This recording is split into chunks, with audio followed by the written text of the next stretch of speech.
நமஸ்காரம். குரு வேலா பேசுகிறேன். நல்லதே நடக்கட்டும்.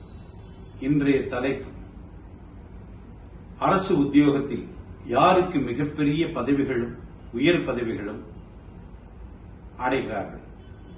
சாதாரண நிலையில் வேலைக்கு சேர்ந்து உச்ச நிலையை அடையும் ஜாதகம் யாருக்கு? கும்ப லக்னம், கடக லக்னம், சிம்ம லக்னம், இதற்கு சூரியன் உச்சம் பெற்றிருந்தாலோ ஆட்சி பெற்றிருந்தாலோ அவர்களே உயர் பதவியை அடைகிறார்கள்.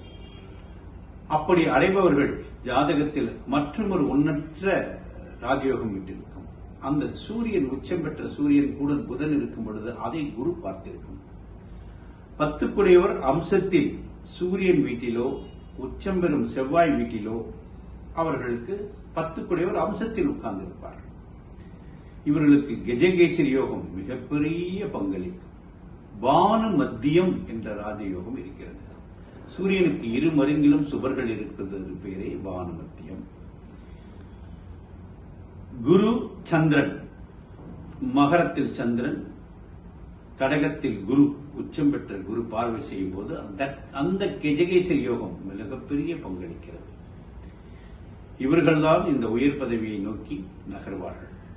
கஜகேசரி யோகமும் புதாதித்ய யோகமும் சமார யோகம் அப்படின்ற யோகம், தர்ம கர்மாதிபதி யோகம், பலம் பொருந்திய ராஜயோகங்கள், துர்துரா யோகம், அனபா யோகம், சுனபா யோகம், சசயோகம். சசயோகம் என்பது சனி ஆட்சி உச்சம் ஏற்படுகிறது.